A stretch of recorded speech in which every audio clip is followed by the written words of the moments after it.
Breaking news coming out of China today, just in.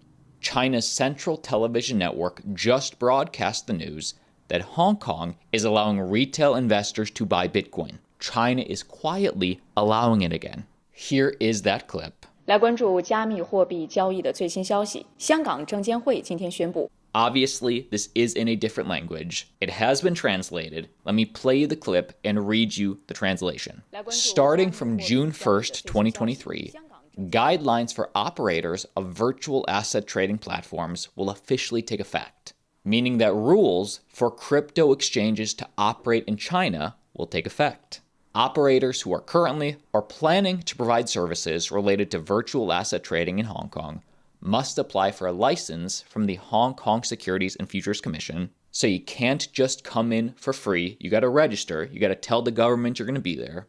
And those currently operating in Hong Kong today need to apply within 9 months after June 1st.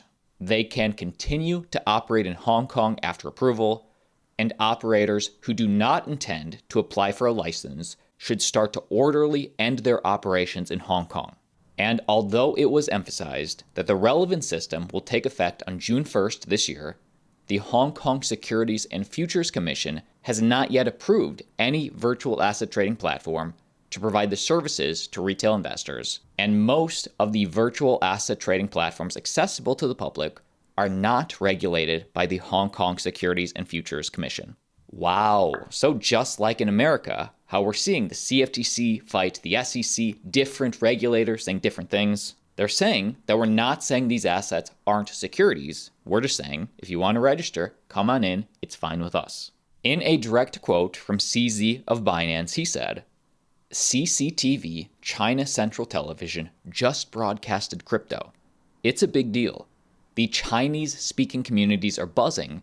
Historically, coverage like these led to bull runs. Not saying that past predicts the future, and not financial advice. Now, last year, over a year ago, China banned crypto. We saw a huge exodus of Bitcoin miners leaving the country, and now all of a sudden, Hong Kong is saying, no, you guys can register and come back in. Now, was China lying to us back then that crypto was bad? Did they tell you to sell, tank the price, and then take out their position before telling you it's okay? Be sure to click subscribe. The minute I get new information, I will make a video. I will keep you updated. And in American news, Elon Musk just gave his current views on crypto in an interview with the Wall Street Journal. Are you still a fan of crypto? Well, I mean, I'm not advising anyone to buy crypto or bet the farm on, Dogecoin or anything like that. Okay. Don't bet the farm on Dogecoin. You might have been thinking, maybe you should, but let me advise you, that would be perhaps unwise. Okay. So Dogecoin is my sort of favorite cryptocurrency because it has the best humor and has dogs. So Elon Musk, very public-facing on Doge, but breaking news. Elon Musk is integrating Bitcoin and Ethereum onto Twitter. So as you can see in at least somebody's updated app, there's a payments feature coming to Twitter, and there's a Bitcoin address option, ETH address option, and Venmo option. And let's talk about Avalanche, let's talk about Ripple. But next piece of news that affects all of us, hackers are targeting abandoned meme tokens in almost victimless crime. So as discovered by partner of the channel Aurox, while everyone is paying attention to million-dollar hacks, someone has been draining liquidity pools of dead meme tokens. Unlike the larger attacks, these hackers are getting away with tens of thousands per attack again and again without raising any flags. And how is this happening? Because if you're in crypto, you should know about this. The attacker uses flash loans from DeFi Protocol Balancer to borrow a significant amount of money. They then redirect those funds to drive up the volume of a chosen token's pool. And once they have that volume up, the attacker drains the remaining liquidity from the pool and then returns the money it borrowed from the flash loan. In a direct quote from CEO of Aurox on how he discovered this, I noticed one token, Katoshi, had nearly $2 million in volume, but zero in liquidity, which is extremely odd. I thought it was a bug, but when looking more into it, I found the stats our platform displayed were correct.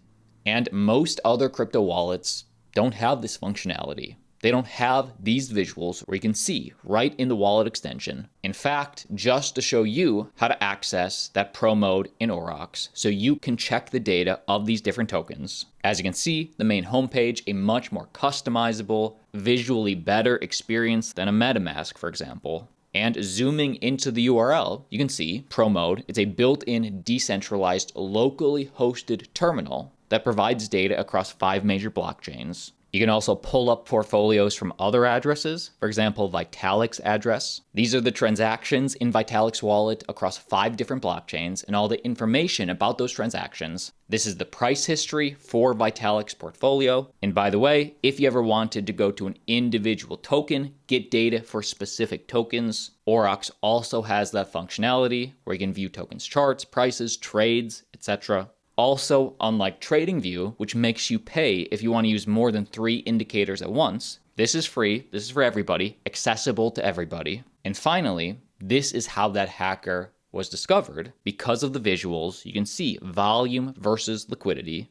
And for all you degens out there, you go to the recently listed tab and you see all those new coins listed on dexes, which are basically rug pulls, so be careful. Again, this shows you everything. Now the Aurox wallet, if you choose, is available to download. Just click the link in the video description, check it out.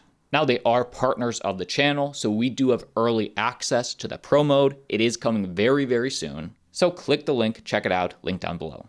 Ripple XRP just made some major news. Ripple acquires Pantera's stake in crypto exchange Bitstamp. And just for some background, well, founded back in 2011, Bitstamp was one of the first crypto exchanges to offer digital asset transactions. The company provides services to clients in over 100 countries from its base in Luxembourg, and according to CMC, Bitstamp currently ranks among still the top 10 crypto exchanges in trading volume. So it is much, much, much less relevant than when it was created back in 2011, still in top 10. And as of a few months ago, Ripple took a minority share in crypto exchange Bitstamp in the first quarter of 2023. So again, not an American company. It's based in Belgium, based in Luxembourg. And it is unclear how much Ripple paid for the acquisition or how the deal was structured. My question is, why does Ripple want this? This is a less and less relevant exchange. It's not really regulated in the US. So what could Ripple's plan be? Andrew Tate making a public statement against crypto, specifically against poop coins. Because I'm the most influential man in the world, every single word I say becomes a fucking coin. I made a joke about sluts, sluts became a coin. I released a video on Rumble about how stupid Ant-Man is, Ant-Man's become a coin. Then in that Ant-Man video, I talked about how it's all a psyop, and psyop is a coin. Now some fucking nerd who has a psyop coin is saying I endorsed his coin. I don't know who this fucking DNG is, sitting behind his fucking computer screen, saying I endorse, didn't endorse. Let me make something very clear to the world. I do not endorse any crypto. Tate coin, Top G coin, psyop coin, suck my dick coin, any of them. I have nothing to do with any cryptos whatsoever, and I'll tell you why. Because in crypto, it's impossible for someone to win without somebody else losing. If you're going to buy a coin for $1 and sell it for $10, the only reason you have made money is because someone else bought it for $10 and they are going to lose. I do not want anybody who is associated with me in any form to lose. I don't want any of my fans to lose. I don't want any young children who believe in me to lose. I don't want anybody to lose a single penny. That is why I do not endorse any cryptos. I will never endorse any cryptos, absolutely none of them. Yet, Andrew Tate has made public he does own a lot of Bitcoin. You can actually control and own your money. You can actually have your money, right? How else are you going to have it? In cash? And then you got to deal with the inflation. How difficult is it to move serious cash? I had to send, it's about 4 years ago, I sent $900,000 to Qatar for a completely legal reason. Why? I wanted to buy a property in Qatar. So I was involved in the purchasing of a property in Qatar. The backflips, the paperwork, the legal nightmare. I swear to God, I was put on a travel list because for about a year after that, I was stopped at every airport. Just for a bank transfer, right? No problem with Bitcoin. No problem. So it fixes a whole bunch of problems, cryptocurrencies. It certainly does. Avalanche making news. Ava Labs launches no-code Web3 launchpad, Ava Cloud. So if you like Avalanche, you like this.